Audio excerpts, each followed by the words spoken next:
First of all, let's look at the state of the race. I'm going to make this a little bit larger. All right. Here is the current state of the race. This is the New York Times one. It's a nice little summary in terms of the national polling average. They just updated this a couple of days ago, so it's pretty current.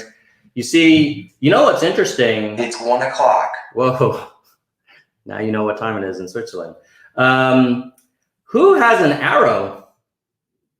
Only one guy. The rest are kind of stable. There's only one candidate that's moving in any direction, frankly, unless, one arrow on this whole thing. And that would be our man, Andrew M.F. Yang. 3% national average. Only 2% off Pete Buttigieg, who used to be obviously the kind of chosen one. And Kamala really coming off her high of, I think at one point she was 15%. And then you've got Biden and Warren. You know, when you look at this list, you have to kind of ask yourself, okay, Biden doesn't have, well, he was never a very strong candidate. You remember when he ran against Obama in 2007, he was one of the first to drop out. He didn't even last, I don't think, into the top 3. And I don't think he's become a better candidate since then. You got Warren, who we should give credit to. I mean, I think she's a legitimate candidate. I can't talk smack about her. Bernie, great ideas, but I think his time came and went. I would put him in the same category as Biden. Even with those top 3, Biden, Warren, and Sanders, like, we would have basically both candidates from each party being over 70. I don't know. And then you've got Harris, who I think is a fantastic prosecutor and might make a great attorney general. And I certainly wouldn't want her prosecuting me, but I'm not sure I want her as our president. And Pete Buttigieg, who's really bright mind, fresh perspective, outsider. I love all that. But I actually don't think he has as much life experience in terms of like running a multi-million-dollar business the way that Yang does. And I also feel like he just doesn't have as much substance. And to be fair, I'm not sure he would do that well in the general election with Trump voters. And we need to peel off some Trump voters. So when you think about it, who's left?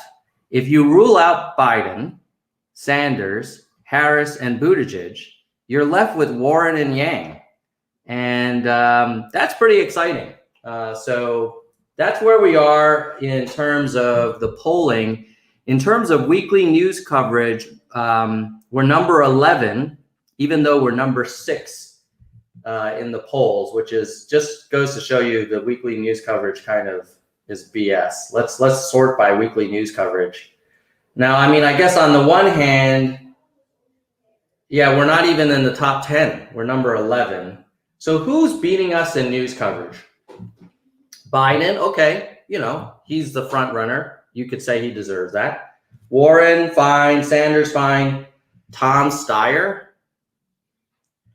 the guy who's polling at less than 1%, number 4.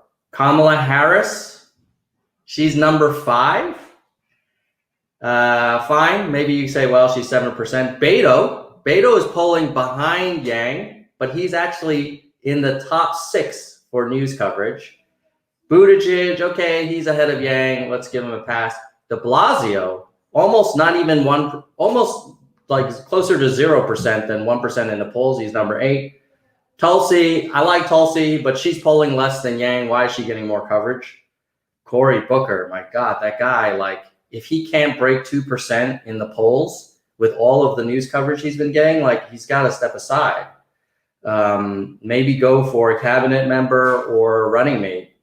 Bullock, is he even still in the race?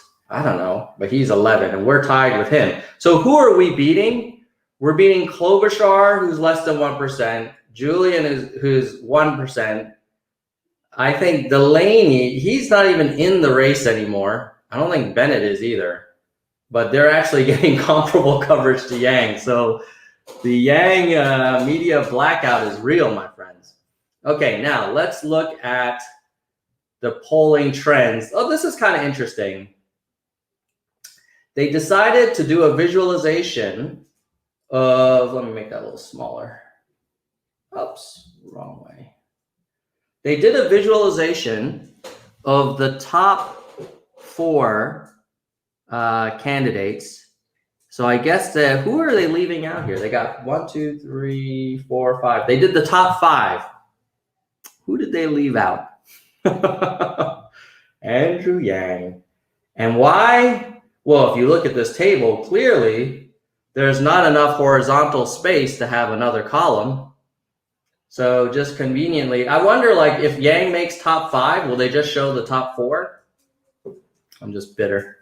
And then early voting polls. This one's kind of interesting. Iowa, New Hampshire, and Nevada. You see, Yang is doing okay, but hopefully we need to do a little better than this. We're at 2-1-2. You would think the early states would be doing better than nationally. So something's going on with those early states, because he's been spending a lot of time there, and you would think we'd be organizing. So, that's that.